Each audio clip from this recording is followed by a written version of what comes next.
Assalamualaikum warahmatullahi wabarakatuh. Salam sejahtera bagi kita semua. Bapak Ibu yang kami hormati, selamat datang dalam tayangan resmi mengenai petunjuk pengisian data dana alokasi khusus tahun anggaran 2026 di aplikasi SIPD JD. Sebagaimana kita ketahui, pengelolaan dana alokasi khusus merupakan instrumen penting dalam mendukung prioritas pembangunan nasional dan daerah. Agar pelaksanaan DAK berjalan transparan, akuntabel, dan tepat sasaran, pemerintah daerah diwajibkan melakukan penginputan data secara lengkap, akurat, dan sesuai ketentuan melalui SIPDJD.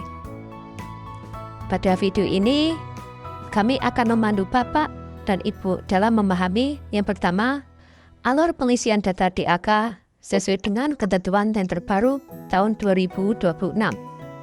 Yang kedua, langkah-langkah teknis yang harus diperhatikan dalam penginputan data. Ketiga, hal-hal yang perlu dihindari agar tidak terjadi kendala dalam proses verifikasi dan penyaluran. Dengan mengikuti petunjuk ini, diharapkan setiap pemerintah daerah dapat meningkatkan kualitas perencanaan dan pelaporan, serta memperkuat akuntabilitas pengelolaan dana alokasi khusus. Mari kita ikuti bersama-sama panduan ini demi tercapainya pembangunan daerah yang lebih efektif, efisien, dan berkelanjutan. Baik, kita mulai saja. Bapak Ibu bisa langsung login menggunakan user ID pada masing-masing Pemdanya. Setelah masuk, Bapak Ibu bisa memilih pada verifikasi data usulan koridor 2025. Pada menu ini, silakan klik upload, terus masukkan input data usulan. Kemudian tambah usulan untuk menu yang akan digunakan. Kemudian pada tematik, Bapak Ibu bisa memilih sesuai dengan DAK yang diterima. Seperti saya contoh layanan dasar, penguatan KPP, ataupun penguatan destinasi pariwisata prioritas. Saya menggunakan contoh yaitu destinasi pariwisata prioritas. Kemudian pada lokus diisi sesuai dengan lokus yang diterima dari Bappenas, sebagai contoh Kerawang, Kecamatan Kerawang. Kemudian pada menu kegiatan diisi sesuai dengan penanganan yang akan dilaksanakan, yaitu sebagai contoh penanganan jalan. Kemudian pada peta lokasi, Bapak Ibu bisa menggeser titik awal dan titik akhir yang akan digunakan, ruas yang akan ditangani. Dan ruas tersebut pastikan pada kecamatan sesuai dengan lokus yang sudah disepakati dari Bappenas. Sebagai contoh, titik awal di sini dan titik akhirnya di sini. Untuk yang titik awal latitude atau titik tujuan latitude bisa dikosongkan, dihiraukan saja karena dia akan mengisi secara otomatis. Pada detail kegiatan bisa memilih yaitu kegiatan log segmen atau kemudian pada prioritas penanganan, Bapak Ibu bisa memilih prioritas 1 sampai dengan 5. Untuk KPP bisa memilih 5 prioritas, sedangkan untuk pariwisata hanya 3 prioritas. Kemudian setelah selesai memilih ruas yang akan ditangani sesuai dengan prioritas yang telah ditentukan. Sebagai contoh pada ruas Hasyim Asy'ari. Pada ruas ini, ruas panjang yang bisa ditangani yaitu maksimal 0,254.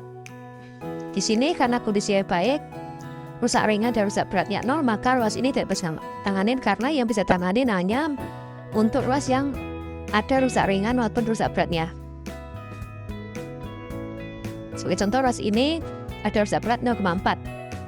Jadi untuk panjang penanganan tulis saja 0,4 km. Untuk koridor bisa diisi dengan misalnya koridor pariwisata Kerawang. Selanjutnya pada harga satuan pemeliharaan, misalnya ada pada penanganan ini menggunakan pemeliharaan misalnya 0,2 kilo. Misalnya untuk penanganan per kilo harga satuannya 1 M. Panjang penanganan sebagai contoh 0,2. Untuk peningkatan sebagai contoh, untuk harga satuannya 5M serta rincian peningkatan 0,2. Jadi total biaya yang akan dibutuhkan yaitu 1,2. Kemudian pada STA diisi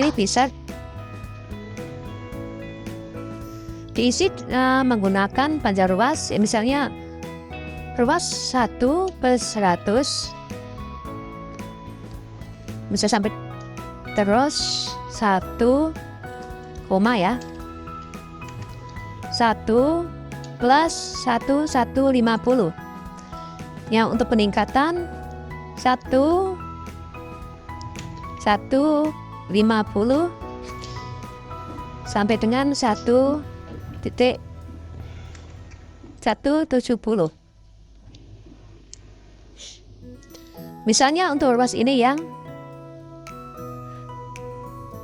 kemudian pada keterangan bisa diisi dengan menghubungkan simpul pariwisata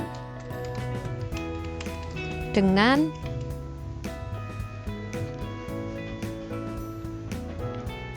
jalan nasional. Selanjutnya, jika misalnya ada perubahan kondisi DD1 yang telah diinput sebelumnya, Bapak Ibu bisa mencetak checklist jika ada perubahan data kondisi. Jadi nanti pada data ini akan berubah dan diupdate oleh admin. Selanjutnya, jika sudah selesai, bisa langsung submit dan datanya akan terlihat di sini. Dan ini untuk pendetailannya seperti ini. Jika ada penggantian atau menghapus ruas ini ternyata tidak sesuai, bisa lakukan di sini edit.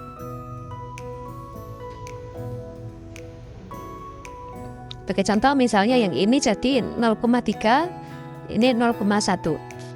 Seperti itu.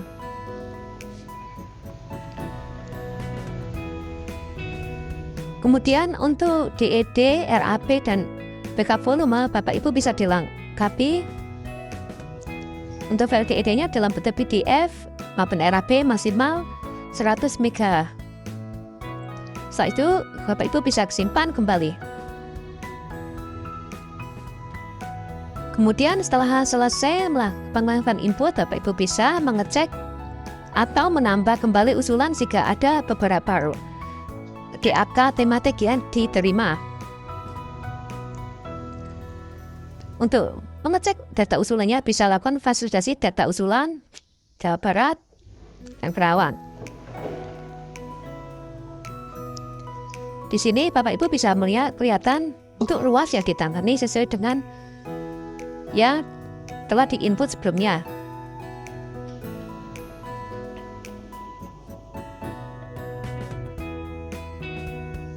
Setelah selesai, Bapak Ibu bisa melakukan verifikasi dengan tim verifikator dari PFID. Setelah dilakukan verifikasi dengan tim PFID atau tim verifikator, Bapak Ibu bisa melanjutkan dengan menginput data tanda tangan di sebelah sini. Itu tempatnya seperti contoh Mojokerto, tanggalnya hari ini, jabatannya kepala dinas, misalnya sebagai contoh. Nama dinasnya Karawang, DPU Karawang, namanya Muhammad, dan NIP-nya diisi. Setelah sesuai, Ibu bisa lanjut submit. Kemudian dilakukan print data, yaitu di sini. Dan dilakukan pencetakan. Tuh. Baik, terima kasih Bapak Ibu. Jika ada pertanyaan silakan tulis di kolom komentar atau bisa dilakukan pada saat sesi verifikasi besok hari Selasa sampai dengan Jumat. Selamat bertugas dan semoga lancar. Terima kasih. Assalamualaikum warahmatullahi wabarakatuh.